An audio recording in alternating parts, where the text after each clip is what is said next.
ہمیں اس پلان کو مکمل طور پر اچھے طریقے سے سمجھ آنے کی نوبت آ پہنچی ہے کہ اس نے کیوں یہ دنیا کو تخلیق کیا. اس دنیا کو اس لیے تخلیق کیا گیا تاکہ وہ اپنے بیٹے کو، اکلوتے بیٹے کو بھیج سکے، تاکہ اس کو قبول کر کر اس پر ایمان لا کر ہم بچ سکیں اور وہ رشتہ جو ٹوٹ چکا تھا، جدائی وقوع پذیر ہو چکی تھی، اس کو دوبارہ قائم کیا جائے. اور یسوع کے لہو کے ذریعے یہ سب ممکن ہو گیا.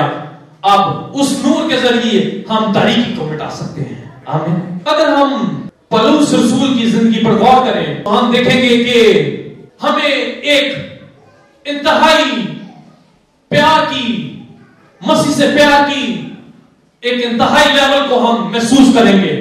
پولس کی پہلے کی زندگی کہ کس طرح وہ مسیح کے ماننے والوں کے خلاف اٹھ کھڑا ہوتا اور ان کو ہلاک کرتا اور مارتا، ان کا تعقب کرتا، ان کا پیچھا کرتا. تب تاریکی اس کے سامنے تھی اور اس کو وہ نور جو دنیا کا نور ہے، جس کے ذریعے رہائی ممکن ہے، اس کو اس نے نہیں جانا اور پہچانا تھا.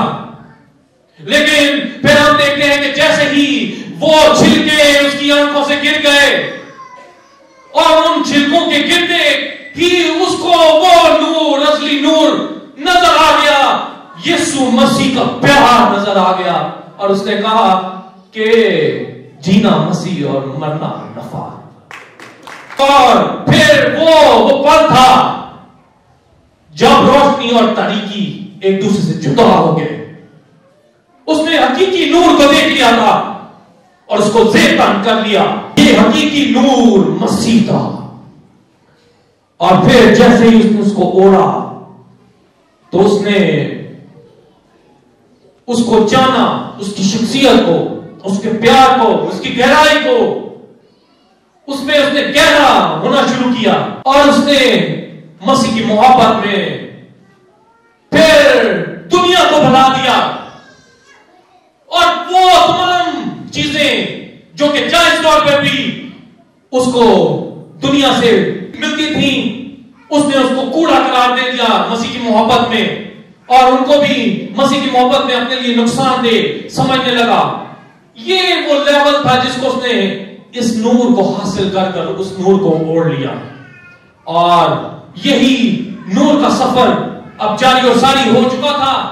اور کس طرح یہ باتیں ہم زبور نویس کی باتوں میں بھی محسوس کرتے ہیں کہ وہ کہتا ہے کہ تو نے مجھے دلدل اور کیچڑ اور انتہائی گھڑے سے نکالا ہے، اور تو نے مجھے زمین سے، گرد سے اٹھایا ہے اور بلند کیا ہے، اور تو نے میرے قدم چٹان پر قائم کر دیے ہیں. اب میں ہلنے کا نہیں، تو نے میری مدد کی ہے. اور ان تمام باتوں کا اقرار پولس بھی کرتا ہے کہ تو نے مجھے کورے سے نکالا ہے، مسئلہ سے اٹھایا ہے. میری کیا حیثیت تھی؟ یہ دنیا کی تمام چیزیں جو دوسرے لوگوں کو نور نظر آتی ہیں میرے لیے کوڑا ہے. جائز چیزوں کو بھی اس نے جو ہے کوڑا قرار دے دیا. یعنی فقط مسیح ہی نور ہے اور تمام چیزیں جو اس سے ریلیٹ کرتی ہیں نور ہے. اور اس نے یہ مقام پھر ہم سب کو بھی بخشا، یعنی کہ اس نے ہمیں شاہی کائنوں کا فرقہ بنا دیا.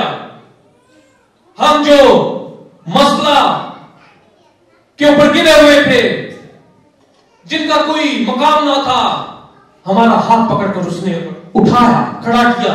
ہم جو تاریکی میں تھے اور ہماری کوئی حیثیت نہ تھی، کوئی مقام نہ تھا، ہمیں اس نے اپنی خاص قوم بنایا، خاص امت بنایا اور یہ مقام دے دیا جو شاید ہمیں کبھی مل نہ پاتا. اور وہ وقت اس نے اپنی جان کا نذرانہ پیش کر کر کیا تاکہ ہم اس پر ایمان لا سکیں. اب اگر اس الہی منصوبے کو اگر اب بھی کوئی نہ سمجھ پائے کہ اس تمام دنیا کو تشکیل دینے کا مقصد کیا تھا، مقصد جیسے جب یسوع مسیح منادی کرتا اور یروشلم کی گلیوں میں چلتا پھرتا، تو تب بھی اسے بہتوں نے قبول نہ کیا. تو اب بھی وہ بہت سے ہیں جو اس بات کو نہیں سمجھ پا رہے اور اس کے پیچھے نہیں ہو پا رہے، اور اس نور کو جو حقیقی نور ہے اس کو فالو نہیں کر رہے، اور اس منصوبے کو سمجھ نہیں پا رہے.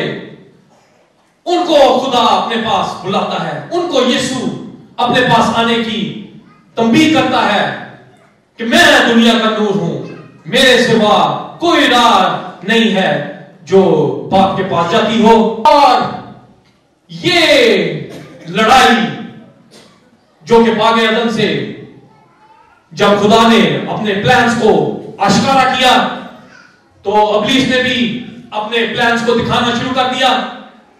یہ اب بھی جاری اور ساری ہے، کیونکہ یہ لڑائی خون و گوشت کی لڑائی تو ہے ہی نہیں. یہ لڑائی تو وہ لڑائی ہے جو اسپرچل وارفیئر کے ذریعے ہمیں لڑنی ہے. یعنی کہ ہمیں تو کچھ نظر ہی نہیں آئے گا یا کوئی دکھائی نہیں دے گا کہ کیا چیزیں عمل میں آ رہی ہیں، کیونکہ یہ اسپرچل وارفیئر کے ذریعے لڑی جانی ہے. یہ جنگ ہم فقط دعا کے ذریعے جیت سکتے ہیں. یہ گڈ اور ایول کی یہ جنگ جو جاری اور ساری ہے، فقط اس کے حضور آ کر، اس کے حضور گڑ گڑا کر اور اپنی دعاؤں کو بلند کر کر اور دعاؤں کے مختلف پہلوؤں کو اپنا کر، مختلف طریقوں کو اپنا کر اور اپنی دعاؤں کو بلند کر کر ہم ان مقاصد میں کامیاب ہو سکتے ہیں. اور وہ ارادہ جو خدا کا ارادہ ہے، مسیح کا ارادہ ہے اور اس کے رسولوں کا ارادہ ہے، اس ارادے کا حصہ ہم بن سکتے ہیں.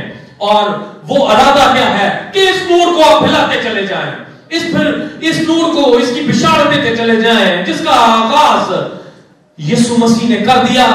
اور اب ہم اس نور کو اپنا کر، اوڑھ کر پھر ہم اس نور کو پھیلائیں. اور جہاں تحریکی ہو، جس طرح جس ارادے کو خدا اپنے اندر رکھتا ہے وہ اور مسیح اس کا بیٹا رکھتا ہے، سیم وہی ارادہ ہمارے اندر ہو، تو پھر ہی یہ ممکن ہوگا کہ تاریکی روشنی سے جدا ہوگی.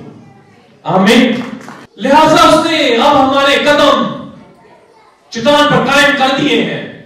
ہمیں گھبرانے کا نہیں کہ ہم اب پھسل جائیں گے یا شیک ہوں گے یا ڈگمگائیں گے.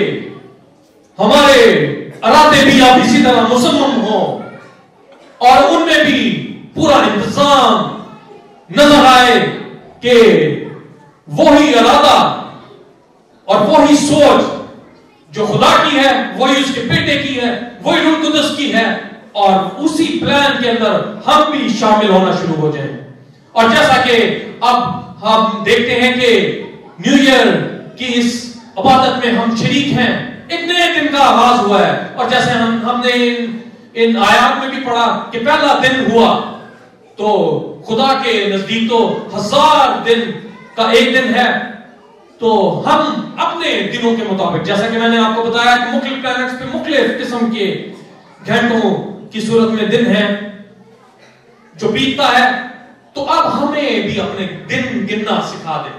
ہم جس لائف سائیکل کے اندر خدا نے ہمیں رکھا ہے تو اس کا کوئی مقصد ہے. جیسا کہ میں نے بتایا کہ کوئی چیز بے فائدہ نہیں، چھوٹا جراثیم سے لے کر بڑے سے بڑے نباتات اور حیوان، کوئی بھی چیز اس دنیا میں بے فائدہ پیدا نہیں کی گئی. لہذا اے خدا ہمیں بھی اپنے دن گننا سکھا، یعنی کہ ہم خوف میں رہتے ہوئے، کانپتے ہوئے اس کی عبادت کریں اور اس کی پرستش کریں اور اس کے حضور رہیں. پہلے دن سے ہی اس ارادے کو اپنی زندگی کا حصہ بنائیں.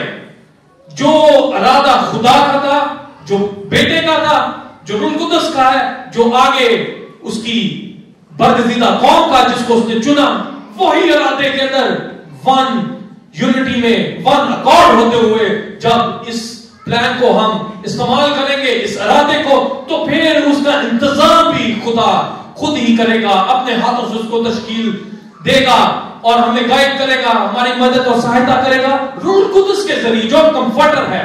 یہ سب ممکن ہے کیونکہ ہم اس سے بات کر سکتے ہیں، وہ ہمارا ہیلپر ہے، مددگار ہے. دوسرا مددگار کی صورت میں وہ ہم سے مخاطب ہے اور ہمیں گائیڈ کرتا ہے کہ کس طرح ہم نے سٹیپس لینے ہیں, کس طرح اس ارادے کو پایہ تکمیل تک پہنچانا ہے, کیونکہ یہ ارادہ اور یہ جنگ اب بھی جاری ہے اور جاری اور ساری رہنی ہے جب تک کہ اس کی دوسری آمد ممکن نہ ہو جائے اور وہ دوبارہ یسوع مسیح زمین پر آنے والا ہے. لیکن اب کی بار وہ اپنی جان قربان کرنے نہیں آ رہا, بلکہ وہ اب اپنا غضب کا چہرہ دکھانے آ رہا ہے, اور یہ وہ چہرہ ہے جس کے ذریعے وہ شیطان کو پچھاڑ دے گا, اس کو ہمیشہ ہمیشہ کے لیے. اس کی یہ پلان جو وہ پیدل لے کے چل رہا ہے, ان کو ہمیشہ کے لیے ختم کر کر اور اپنے لوگوں کو اپنے ساتھ لے جانے کے لیے آ رہا ہے. لہذا اب ہمیں اس نور کو دکھانے کے لیے بے داغ ہونے کا وہ لباس اوڑھنا ہے.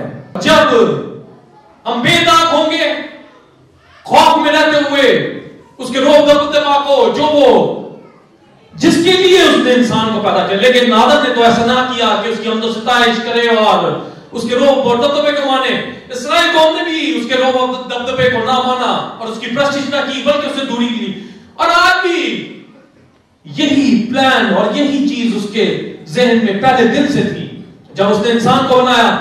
آج بھی وہی ہے کہ اس کی عبادت کرے انسان, اس کی عبادت کرے, اس کی پرستش کرے, اس کے روب کو مانے اور اس کے حکموں کے اوپر عمل کرے.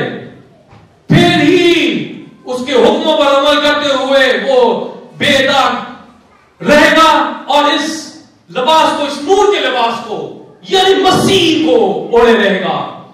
اور جب اس کو اوڑھے رہے گا اور اپنے دن گنتے ہوئے, ہم خوف میں اپنے دنوں کو گزارتے ہوئے اس دن کو اوپر آنکھ لگائے بیٹھے اور اس کے انتظار میں رہے جب یسوع مسیح کی دوسری آمد ثانی ہوگی اور وہ فرشتوں کے ساتھ حمد و ثنا گاتا ہوا بادلوں میں آئے گا. اور پھر ہم جو اس کا استقبال کرنے کے لیے نظریں بچھائے بیٹھے ہیں, ہم ہوا میں اڑ کر اس کا استقبال کریں گے, کیونکہ وہ صرف ان کو ممکن ہوگا جو بے داغ ہیں اور جس نے نور کو پہچانا اور نور کو اوڑھا, وہی نور کو دیکھ پائے گا. اور پھر یسوع مسیح اپنے برگزیدوں کو وہ نور جو اس دنیا میں مکمل طور پر پھیل چکا ہوگا, کیونکہ جب تک اس دنیا میں پوری طرح انجیل کی بنیادی نہیں ہو جائے گی, نور نہیں پھیل جائے گا, تب تک یسوع مسیح کا آنا نہ ہوگا. لیکن وہ تبھی آئے گا جب نور مکمل طور پر پھیل چکا ہوگا اور پھر وہ اپنے لوگوں کو اپنے ہمراہ لے گا, پھر اندھیرے کو اجالے سے جدا کر دے گا. وہ اندھیرا جو اس دنیا کے پہلے دن سے ساتھ تھا اس کی تخلیق کے اور جس کو خدا نے جدا کیا, اور اب یسوع اس کو ہمیشہ کے لیے ان تاریکیوں کو مٹانے کے لیے دوبارہ اس کی دوسری آمد ثانی پہ آئے گا, جس میں وہ ابلیس کو ہمیشہ کے لیے باندھ دے گا, اس کو اور اس کی تمام حکومت کو ختم کر دے گا, چکنا چور کر دے گا. اور پھر ایک بار پھر روشنی کا راج ہوگا, ہر طرف روشنی ہی روشنی ہوگی, نور ہی نور ہوگا. اور وہ نور جو زندگیوں میں سمو چکا تھا, اس میں پنہا ہو چکا ہے, اور وہ جو دلوں کے اندر سما چکا ہے, اس کے نور کی وہ پیاس اس کو دیتا ہوا, وہ پھر کچھ رونا نہ ہوگا, نہ ماتم ہوگا, اور اس گناہ کا راج ختم ہو چکا ہوگا. یہ تاریکی جاتی رہے گی اور پھر ہم ہمیشہ اس کے ساتھ رہیں گے. اور اس نور کے سامنے یہ نور جو فرزند ہوتے ہوئے ہمیں حاصل ہوا ہے, ہم ہمیشہ اس کی عبادت کریں.